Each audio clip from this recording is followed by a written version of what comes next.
Intro pa lang, alam nyo na ang mangyayari. Aba naman, huwag ganon. Tapusin nyo yung video. 4 minutes to, baka akala nyo, hindi ganun kadali ang voice over. Hindi ako nagre-reklamo, pero bawal magalit dito. Dapat ako lang. Ha ha!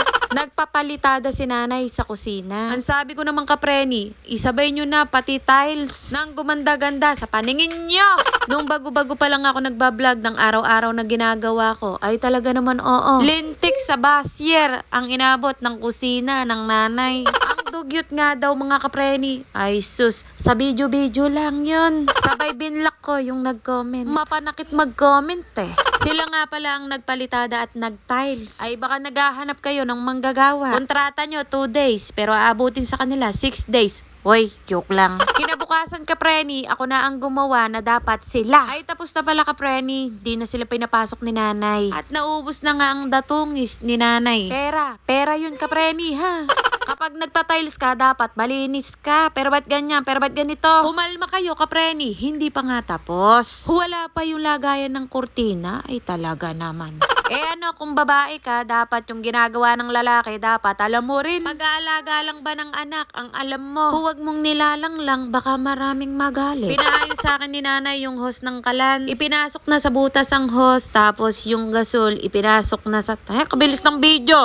Tamang nagmamadali ang nag-edit nito, Hanes. Video mo na, edit mo pa, voice over mo pa. Ano? Talaga naman magmamadali ka kapag gaganon. Nagets nyo, kung hindi, hayaan nyo na. Tapos nag-order ako ng sabitan. Yung dinidikit na lang, hindi na dipokpok. Nakapatiles na kapreni, bawal na ang pukpok ng pukpok. Nung hindi pa nga ginagawa to kapreni, pukpok na walang humpay. Basta kung saan lang pwedeng isabit ang gamit. Ay, napapagod na ata ako mag-voice over. Nanibago ako kapreni, 4 minutes eh. Akala ko talaga nung una kapreni na iskam ako sa sabitan na to. Nilagyan ko ng pandikit sa likod ay natatanggal. Ay, pagkakabilis ng video ba, hindi pa ako nagpapaliwanag dun sa sabitan eh. Iba na naman itong ina-unbox. Unboxing, ganon. Hindi naman nakabox. Ay, umayos ka, kapreni. Yung sabitan ng sandok mga kapreni, dumikit naman ang pandikit.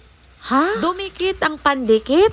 Hayaan na natin. Change topic na. Sabitan ng kortina sa baba naman ito, kapreni. Ay kay naman, meron ng ganito, kapreni. Hindi ka nagagamit ng alambre. Kortina na lang muna, kapreni. Saka na mag-cabinet. Sana maintindihan nyo yun. Excited na tuloy ako magkaroon ng sariling bahay, kapreni. Tapos mag-aayos ako sa bahay, maglilinis. Ay talaga naman. Pangarap ng isang housewife. Charis! Paunti-unti ang pagpapaayos, kapreni. Gaganda rin ang bahay ng nanay. Konting tapon pa sa mga abubot. Ay talaga naman. Yung nakapalitada nga lang mga kapreni, itong nasa gilid, tapos tapat ng CR. Tapos dito sa bintana, nakapalitada, pero yung gawin na nga dito kapreni, hindi pa. Dito sa pader na to kapreni, kapag ka umuulan, tumatagos ang tubig. Nakadikit na ang bahay namin dyan sa kapitbahay, kaya dito na lang pinaayos sa loob ni nanay. O diba, gumanda na nung may kurtina. Umaliwala sa paningin nyo, yung kusina, Hanes. Yung akala ni nanay wala nang handa sa birthday niya, ay sabi ko, hindi mangyayari yan. Magluto tayo ng sopas kahit papano. Naubos kasi ang kanyang datungis kapreni nung nagpagawa. Yung akala kasi niyang 2 days lang nagagawin, inabot ng 6 days. Gusto na nga niya magpagawa bago magbagong taon. Ay talaga naman. Kung nangyari yon, magulo ang lutuan. Bagong taon na bagong taon. Itsura ko naman dito kapreni, di bali masarap humigop ng sopas. Nung gabi, dumating na ang bintanang pinagawa ni nanay. Sa wakas, nakailang gawa na nga siya ng bintana dito sa bahay kapreni, kaya sinama ko na siya sa vlog. Baka daw maraming magpagawa sa kanya. Ay kay inaman, may kasama pa siyang 2 alagad, ha? Mga anak niya, idol si kapreni. Ay talaga naman, oo. O diba, sana all? O siya, hanggang dito na lang ang video-video. Maraming salamat sa mga nanood. Bye mga kapreni.